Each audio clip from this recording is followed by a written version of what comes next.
will be the same.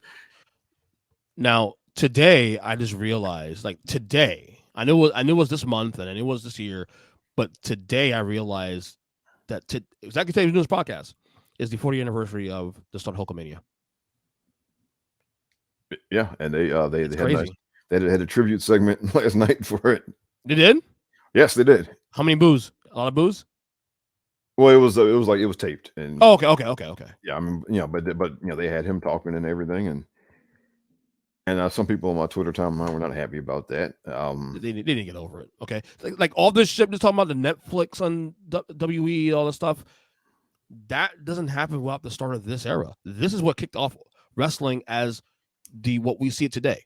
You may not love Hulk Hogan, you may hate him, whatever it may be, but the starting point where wrestling became such a mainstream force in culture started this day 40 years ago, and you can't. We don't need to exalt him and celebrate him, though. Well, no one's exalting him. You can acknowledge the history. Of course they're exalting him. They just started their biggest program with him.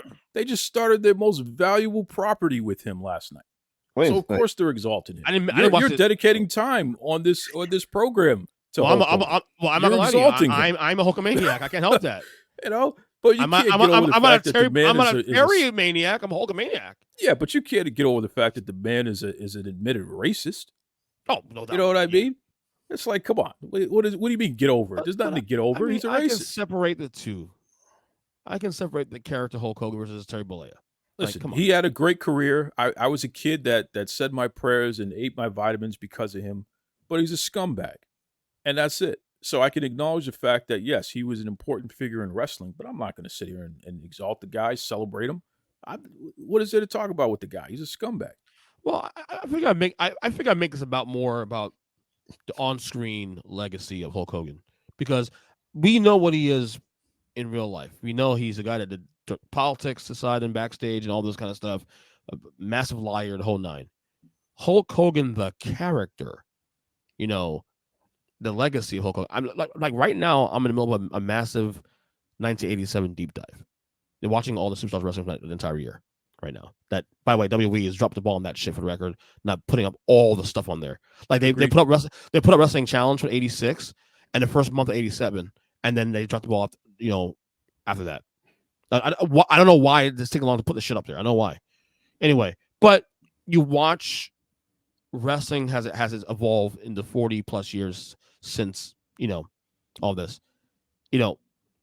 I go back to that kid again. I'm watching Hulk Hogan 1987, 1988. These rivalries against Andre and Savage and Boss Man. And again, I know people talk about Austin and rightly so, Austin and Brett and Cena and Roman and all that. But God, every time I go back to 1987, 1988, watching Hogan, it's like I go back to that kid again. It's my what is it? My safe place, I guess I'll call it. My sweet spot of wrestling. That's it right there. Hulkamania. Great. I'm sure next week we'll be doing a Chris Benoit special too. Like, stop! There we go. You're an asshole. No, stop. You can't wait. You can't separate the two. Hulk Hogan, the character, versus Terry Bollea, the piece of shit human being. I can separate the two, but and acknowledge. Okay, yes, the guy had a major impact on the industry, but the industry is long past Hulk Hogan. Why are we still digging this guy up? We're long past Hulk Hogan. Because people like me, I kept. I subscribed to the WWE Network in 2014 when I wasn't watching the current product because of Hulk Hogan, because of that era. So, no, you can't say that. People like me still watch the old shit because of guys like him. But are there enough people like you as opposed to the people who have made Roman Reigns the biggest thing in wrestling history? No, Roman's the dude. Roman's the biggest thing in wrestling history. Yeah. With Roman Reigns on top, the WWE has surpassed everything ever. Of course, but Hogan could crawl, so Roman can walk and become the GOAT. Well, there are generations, including your kids, who don't. They didn't grow up with Hogan. They grew up watching Cena and Orton, or they grew up watching Roman. My 10-year-old loves Hogan, though. My 10-year-old loves Hogan. Okay, because of you. No, I didn't push it. I'm a savage guy. First off, if you give a 10-year-old Hogan or Roman, they're going to pick Roman. I don't think they're picking. He hates Roman now. I don't know why. We thought about that all the time. I love Roman. No, I'm a dude. I'm a savage guy. So tell All me day. about the history of Savage. You over here kissing Hogan's ass. What the hell's going on right now? You starting to turn into Rob now. Is Hogan your Hillary Clinton? Hogan's your Hillary Clinton now? You over here? Oh, you know, clutching your pearls? Look what's going Rob, on. Any thoughts on Hogan before we go to the next topic? Last topic of the show. Yeah, I mean, look, we're not having this conversation without Hulkamania, okay? I mean, and Terry Bollea, like I said, he's not a good person, obviously. But again, we're not having this conversation about Netflix deals and WrestleMania 40 and all this other stuff if Hulkamania is not a thing. So just like, look, I mean, they still talk about George Washington and Thomas Jefferson in your history class, right?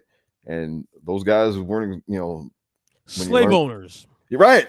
I mean, but there's no United States of America without those guys. But look, nobody's forcing you to watch any Hulk Hogan stuff on Peacock. Nobody forced you to watch when they did the little thing last night. No, you could have changed the channel. Nobody forced you to do it. Yeah, Duke. And nobody will frown on you for doing it either. Nobody will frown on you if you choose to not buy any of the Hulk Hogan merchandise they put on sale today. If you don't want to buy any of it, nobody's going to frown on you for that. And by the way, I hope my son got a Hogan doll this Christmas. So, yeah, get over it. Indoctrination. Hulk rules, baby. Jesus. Look, man. Indoctrination. I mean, I'm sorry. Look, people still listen to Miles Davis and Jerry Lee Lewis and people, guys who were going around putting their hands on women, right? People still listen to their music, right? I mean, it's a personal choice how you want to, watch or not watch what he did. I'm gonna send Duke a Hogan doll. It's a personal choice. I don't begrudge anybody who does. I don't begrudge anybody who doesn't. I'm gonna start calling Woke Duke. Woke Duke. Comrade Bennett. Comrade. Which you got to pick one. You can't have both. Well, I'll call you Comrade Bennett. Okay. See, folks, this is proof that I truly am an undeclared. I'm a comrade. I'm woke. Look at that. I'm both. Look at that. Yeah. Oh Lord, you're a mess, Duke. Anyway, it is time. This